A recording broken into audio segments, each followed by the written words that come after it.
حضور صلی اللہ علیہ وسلم نے نا فجر کی نماز پڑھائی، فجر کی، اور حضور فجر کی نماز پڑھا کے فرمانے لگے بھئی کسی بندے نے روزہ رکھا ہوا ہے؟ حضرت عمر کہتے ہیں رات کو میرا ارادہ تھا رکھوں، پر سویرے پھر میں نے گرا دیا، نہیں رکھا۔ حضور نے دوسری دفعہ پوچھا بھئی کسی نے روزہ رکھا ہے؟ تو حضرت صدیق کے اوپر نے ہاتھ کھڑا کیا، عرض کی یا رسول اللہ میں نے رکھا ہوا۔ آپ حکم نہ دیتے تو نہ بتاتا، پر روزہ رکھنا بھی آپ نے توجہ دلائی ہے تو حکم بھی آپ کا بتاؤ تو بتا دیا۔ حضرت عمر کہتے ہیں حضور نے فجر کی نماز پڑھائی، فجر کی۔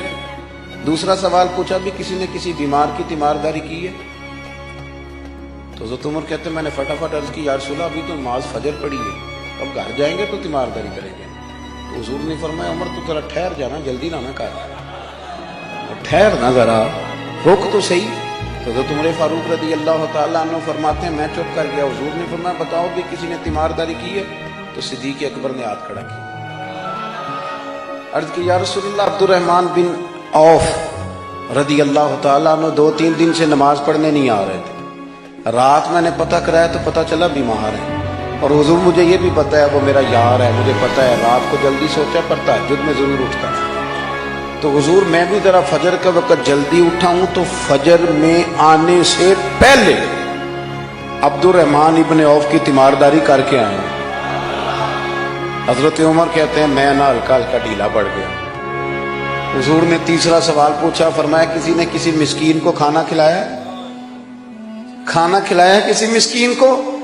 حضرت سیدنا عمر فاروق کہتے ہیں میں نے پھر عرض کی، میں نے کہا یا رسول اللہ ابھی تو فجر پڑی ہے، گھر جائیں گے کوئی چیز لیں گے تو کھانا کھلائیں گے۔ تو حضور پھر مسکرائے، فرمایا عمر تو ذرا ٹھہر نہیں جاتا، ذرا ٹھہرنا، ذرا نظارہ تو کرنا، گویا یہ شان صدیق اکبر کا جلسہ ہو رہا، ٹھہرنا۔ حضور نے پھر پوچھا بھی کسی نے کسی مسکین کو کھانا کھلایا ہے؟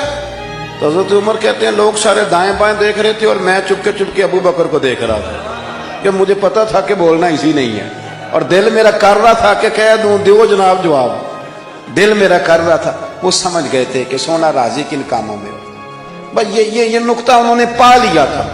حضور نے فرمایا بتاؤ کسی مسکین کو روٹی کھلائی ہے؟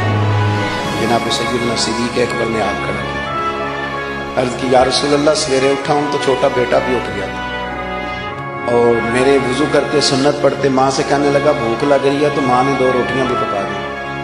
تو حضور ایک اس نے کھائی، دوسری اس کے ہاتھ میں تھی۔ جب ہم نکلے ہیں نا گھر سے تو دروازے پہ ایک فقیر کھڑا تھا، مسکین کھڑا تھا، کہہ رہا تھا رات سے بھوکا ہوں، کوئی دروازہ کھلنے کا انتظار کر رہا تھا، ابو بکر سب سے پہلے تیرا ہی کھلا ہے۔ تو حضور میں نا اس مسکین کو ایک روٹی کھلا کے آیا ہوں۔ حضرت عمر فاروق کہتے ہیں میں نے گردن جھکا لی، اور میرے رسول کریم نے فرمایا اے اللہ میرے ابو بکر پہ رحم فرما، اللہ میرے ابو بکر۔ وہ سمجھ گئے تھے، مزاج شناسات سمجھ آ گئی تھی کہ حضور کن باتوں میں، اور نا اپنے اوپر وہ سارا کچھ طاری کر لیا تھا انہوں نے، طاری، ان کی ادائیں بالکل ڈھل گئی تھی نبی پاک کی اداؤں۔